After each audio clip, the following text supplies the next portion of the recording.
appreciate each and every lesson that I have heard today, and know some more great lessons are yet to come.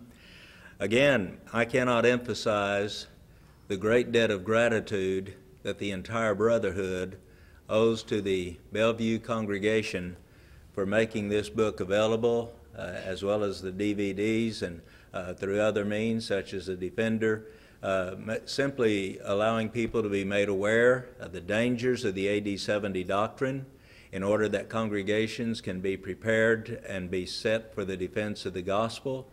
And so this is a very noteworthy theme and a remarkable theme for your 40th annual. Before we get to question number 7, and we're starting with question number 7 because that's the number of perfection. And reference has been made to the fact that if we are now in the new heavens and the new earth, as the AD 70 aorists affirm that we are, and there is no marriage, why then is Max King married and Don Preston married? And I just checked on Tim King, and he also is married. It says he is a speaker and writer, has a passion for life. Watch his Presence Today webcast on Presence TV each week. As president of Presence Ministries International, he and his family live in Colorado Springs, Colorado. And I can't say for sure about all the others, but I would suspect the majority of them, if not all of them, are married. And therefore, the contradictions just become so incredulous. Can they observe the Lord's Supper upon the first day of the week? Why? Can they teach that there is one church for which Christ died? Not while they're standing side by side with denominational speakers in conference after conference after conference. In question number 7, and I'll admit I did not study down this far because I didn't think we would get to question 7. What is the attraction about the realized eschatology doctrine? What would motivate one to hold to this heresy? I'll start with my own personal observation, and that's going to again take us back to my days with the Central Congregation there in Ardmore, Oklahoma. It was pretty apparent to me that Don Preston became enamored with a false doctrine known as Max Kingism, and he wanted to be a lone voice in the wilderness, so to speak. It's like the Athenians of Acts 17. They simply lived either to tell or to hear some new doctrine. You look at Steve Baisden, you look at Don Preston, you look at William Bell, you look at Max R. King and Timothy R. King, and a couple of other names that have been batted about this week. And in the research and the study that I have been able to do, these men, in the books that they have written, or the tracts that they have written, or the articles that they have written, do not recognize the AD 70 doctrine as being something worth writing about, or teaching about, or preaching about prior to 1970 and Max King's introduction of his material to the preachers' meetings there in Warren, Ohio. All of their writings that I've been able to find that are what I call pro-AD 70 are this side of Max King and his book, The Spirit of Prophecy. You go back before 1970, and as I pointed out in my initial lesson, Max R. King himself actually by those who know him and have known him through the years say that he was a faithful gospel preacher for almost 40 years. And then all of a sudden he is espousing this AD 70 heresy that we know for a fact dates back to the to the 19th century, the 18th century, the 17th century, the 16th century, and all the way back to the 1st century, as Brother Johnny was telling us about just a moment ago, and the warning that Paul sounds forth there in 2 Timothy about Hymenaeus and Philetus.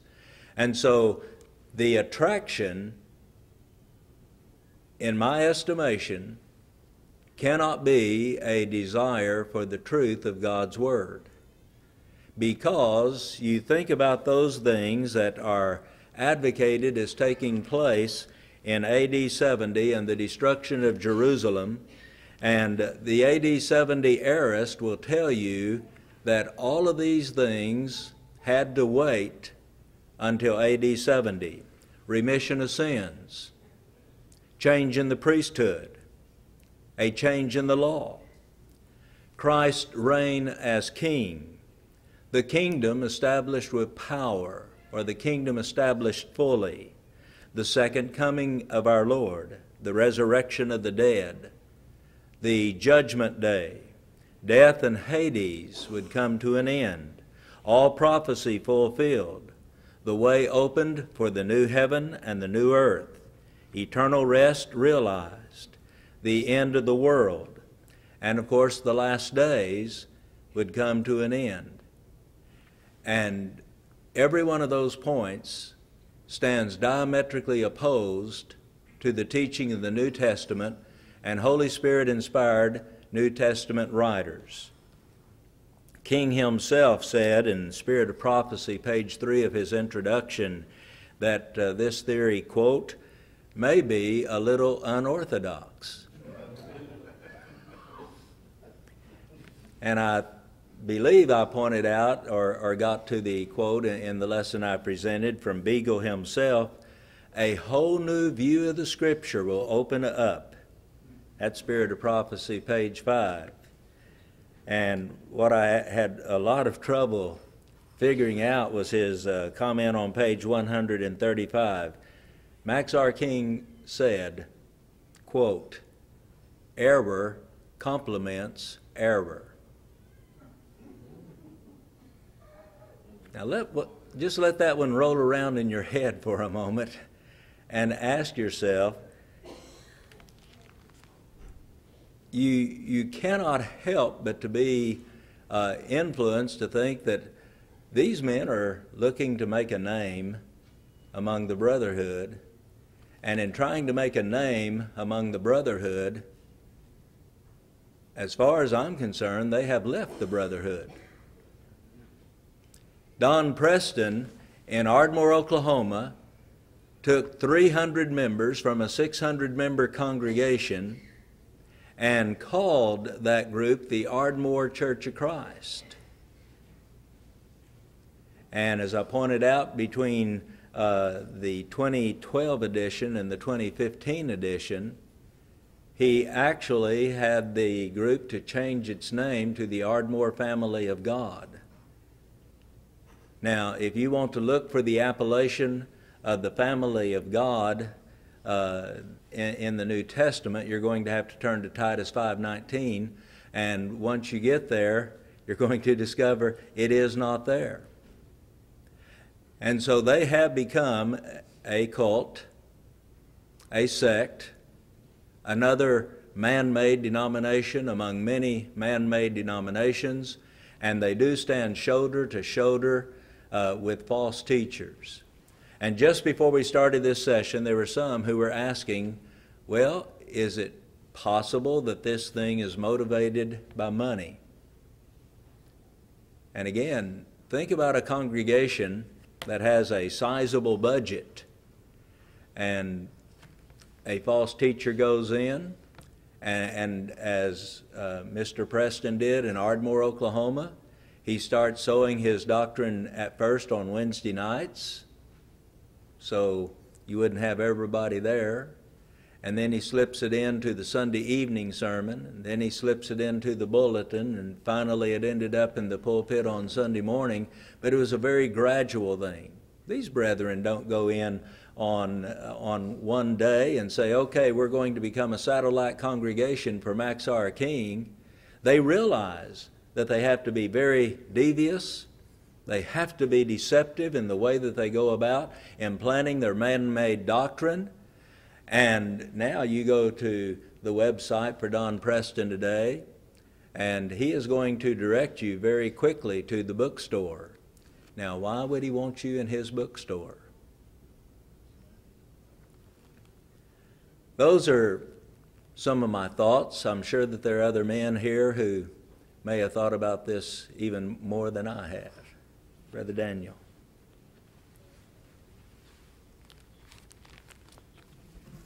Daniel Denham from Parrish, Florida, the North River Church of Christ. Two thoughts. One, if you go back into the 19th century and you start looking at the individuals that took this position, virtually all of them were Universalists. I have a commentary set by Lucius R. Page on the New Testament, and you can just about lay his commentary out side by side with a lot of these books and predict what they're going to say by what he said on various texts. They were virtually all, if they were full preterists in the 19th century, they were Universalists. The second thread of them were modernists. And Universalist also is along that line, but their modernism is what prompted them to take that position. C.H. Dodd and his doctrine of realized eschatology was designed to reduce the prophetic scope of prophecy. Well, one of the greatest evidences for the inspiration of the Scriptures is what? Predictive prophecy, especially prophecy that encompassed hundreds and sometimes thousands of years. For those prophecies to be pinpoint accurate and things of that nature, well, he took this position in order to reduce predictive prophecy to that of, to reduce the prophets to the work of forecasters, weather predictors, and the same especially in the New Testament. So whether or not Universalism, I know that with Max King and his immediate group that's now around him, Universalism is a big factor. And I predict that even though they are denying it at present, that Don Preston, Steve Basden, Holger Neubauer, Scott Claft, and all the current leaders of that movement will be Universalists. They are side by side working with some who are already Universalists. Some of them who are supporting and encouraging them are annihilationists. And we've been dealing with a young man in one discussion group that he is an annihilationist, and he is a big supporter of Don Preston, Steve Basden, and all of these men, and they've not taken him to task one bit on his annihilationism. So they're willing to countenance that and to put up with it in order to have his support. Thank you.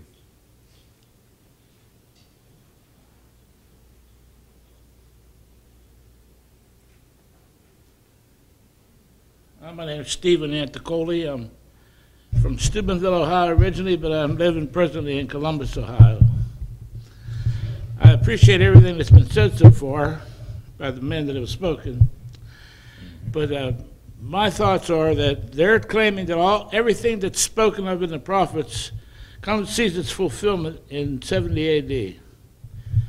Peter preaching in chapter 3 of Acts, to me this ends it all. In verse 24, he said, "Yea, and all the prophets from Samuel and those that follow after, as many as have spoken, have likewise foretold of these days." Not someday 40 years down the road, but these days. To me, that ends it all. And that's all I had to say.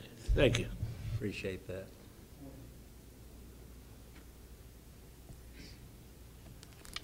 Adam Diaz from Gulfport, Mississippi, worship at Morris Road Church of Christ.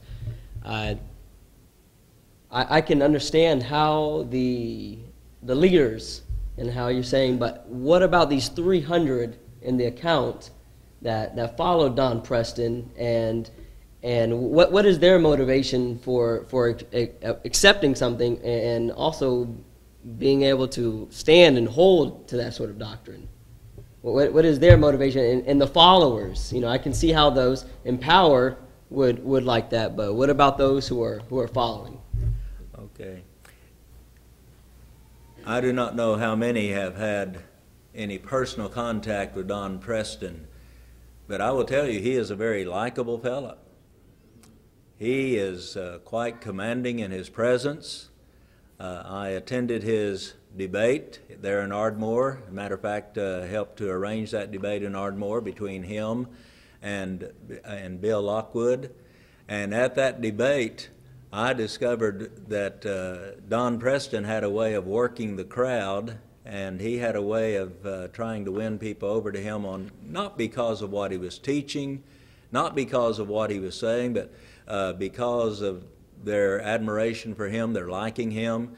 The majority of those 300 that went with him, well, I have related already to you the story about one of the elders from that congregation and his great knowledge of the Bible when he heard 1 Corinthians 15 being quoted and leaned back in his chair, and as an elder in the Lord's church, so-called, he said, "I never read anything like that anywhere in my Bible." And I had one lady that I had a discussion with who went with the 300, and she was one of the big money givers to keep that work going. And she said that in her book, Don Preston was responsible for the sun, the moon, and the stars.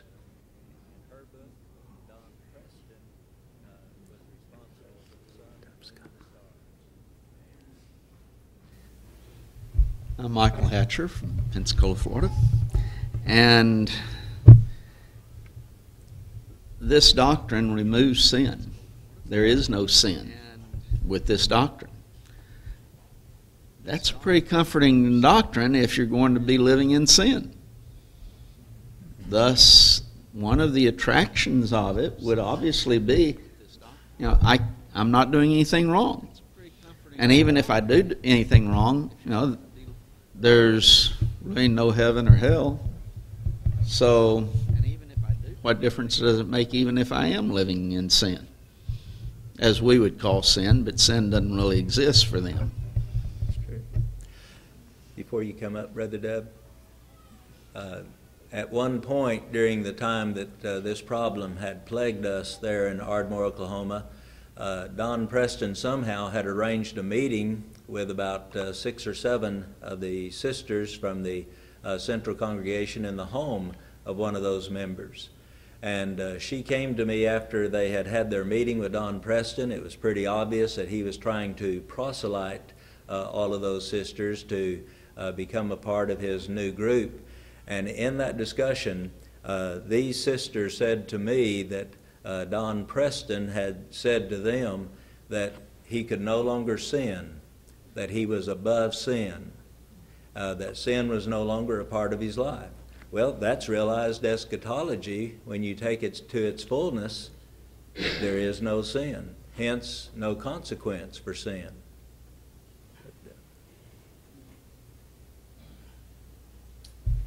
Deb McLeish, Denton, Texas.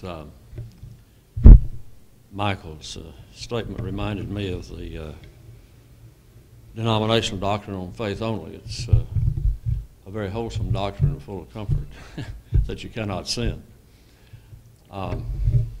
In answer to Adam's question, why would 300 people follow a man into such ridiculous doctrine and theology?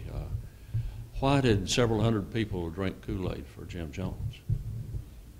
I think you have similar answers there. Mm-hmm. Men come along and they fall prey to one of those 3 avenues of sin in 1 John 2, verse 15, the pride of life, or the vainglory of life. And I personally think that this has to do with the matter a great deal. It's always risky to assign motive when you don't know for sure, but all you can do is guess from the words that people say and the way people behave themselves, the attitudes that they express.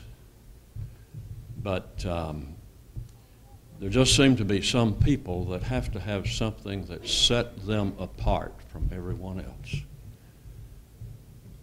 and that seek a following in that island that they establish for themselves. I think we see that in Dan Billingsley. I think we see that, very frankly, in Mac Deaver. Mm-hmm. And there are others who have been in the same sort of attitude, and some of them depict themselves as the Alexander Campbell of this day. And that's the way they think of themselves and the influence they have and how important and significant they are, and therefore their doctrine. By the way, Don Preston did make the statement and likened himself to being an Alexander Campbell among the Lord's church today. And so when you look at the entire situation, I am thoroughly convinced that Don Preston wanted very much to be the successor to Max R. King, but Timothy R. King had a legal error and he took advantage of that quite apparently. I also want to mention that the congregation that Don started, built, whatever, started out with approximately 300 members. In the 2012 edition in the 21st century edition of Where the Churches of Christ Meet, the 300 had become 100. And in 2015, they're not listed because they were no longer listed as the Ardmore Church of Christ. They had become the family of God. They had become a man-made denomination and therefore would no longer be listed. But according to some brethren who are still living in Ardmore, it looks like their group is probably around 50 or so today. So they are continually declining. The sad thing is those brethren must not have returned to Maxwell Avenue. I know that they have not gone to the Central Church of Christ, now known as the McClish Avenue Church of Christ, and Brother Dub will tell you they misspelled McClish. But but where are they? Are they in man-made denominations? Have they quit the church? Will there be elders who will give an account for 300 souls? Brethren, that should concern every child of God's. Just a moment ago, we made reference to Charles H. Dodd. You know, Tim King wrote a biographical sketch of his father, and he challenges the readers to, quote, check the copyright dates of any fulfilled prophecy author from the last century. None are earlier than 1971, unquote. And when I read that, I could hardly believe what I was reading. I thought to myself, well, did he not read his father's writings? And in 1936, Charles H. Dodd wrote The Apostolic Preaching and Its Development. He taught that the final events were fulfilled during the personal ministry of Christ. But his teaching was even then being described as realized eschatology. In 1917, Marion Morris published Christ's Second Coming, and on page 48 he writes, and I quote, finally the last days with the spiritual night came to an end, and we are now living in God's eternal day, unquote. Well, that's exactly what the realized eschatologist of today is saying. In 1900, Dr. William S. Ermey of the California Conference of the Methodist Episcopal Church, I want you to catch that, Methodist Episcopal Church, presented his book, Christ Came Again, and its realized eschatology. In 1898, Dr. Milton S. Terry, a Methodist Episcopalian trained at Yale Divinity School, presented his work, Biblical Apocalyptics, and he presents the preterist arguments for Matthew 24, Mark 13, and Luke 21. Then we have Dr. James Russell in 1878. We have an N. Nisbet in 1787. And we've not even dealt with the Jesuits who were writing in the 16th and the 17th centuries, and all of them teaching realized eschatology. Other questions or comments on this aspect?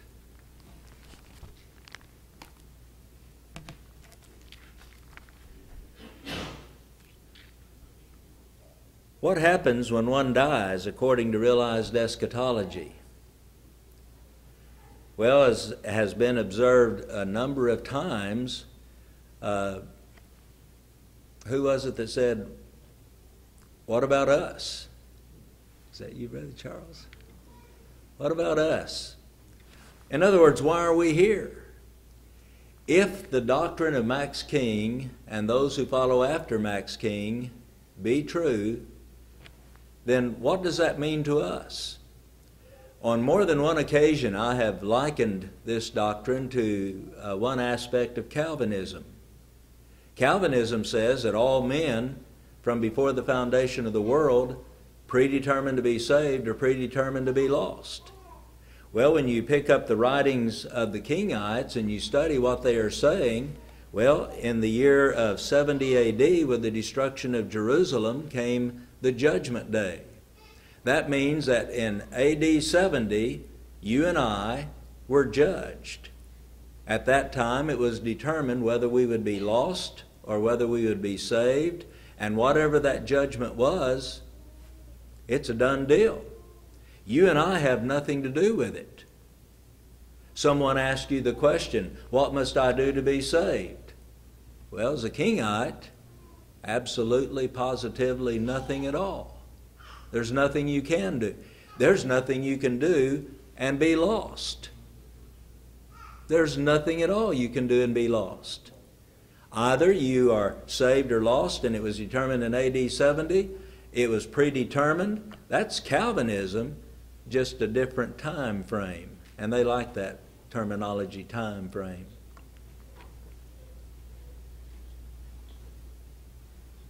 Daniel Denham.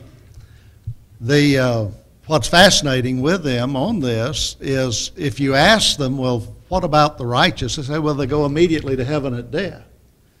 And then the question comes, but what passage teaches that? All of the passages they cite were written and consummated according to their own doctrine in AD 70. How do they apply? By what measure or by what line of reasoning do you apply that passage beyond AD 70?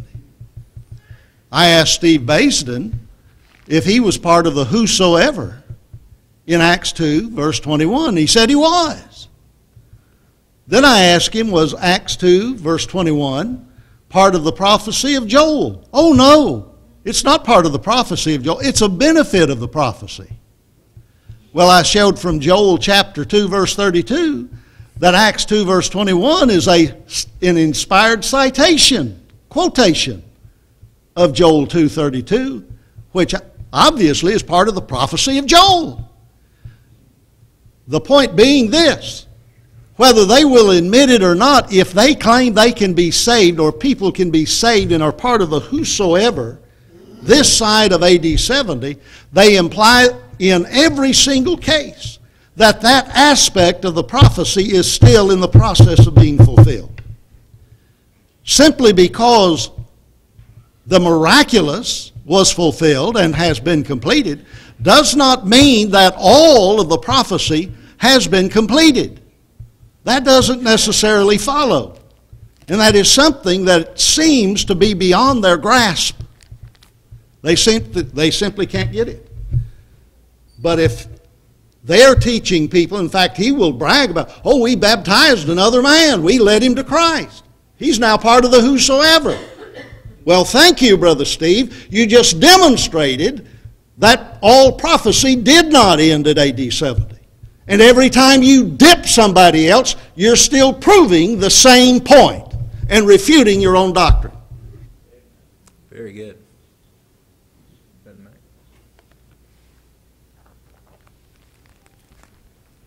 So the question was, what happens when one, what? What happens when one dies according What? to... When one what? By the way, I'm Michael Hatcher from Bellevue.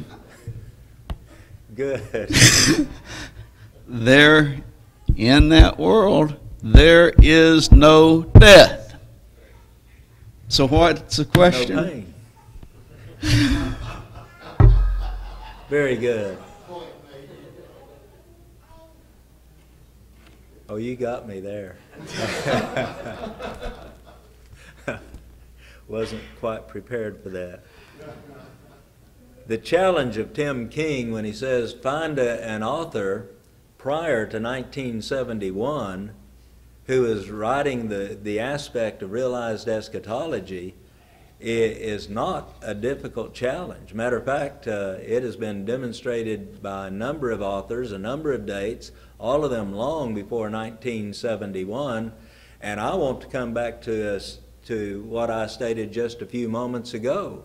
You look at Steve Basden, Don Preston, Max King, Timothy R. King, whoever it is, and look for books that they have written, articles that they have written prior to the date of 1970, where they were espousing the AD 70 doctrine, and you cannot find it. It simply does not there. If it's there, I have yet to find it. And then comes Max King, his book Spirit of Prophecy, and then here they come. It is that desire either to tell or to hear some new thing. Are we going to have time for another question, you think? Maybe if it's short. Ooh. Don't really have a short one here. He knows the questions. Let me go ahead then and wrap this up, and we will turn it over to Brother Michael.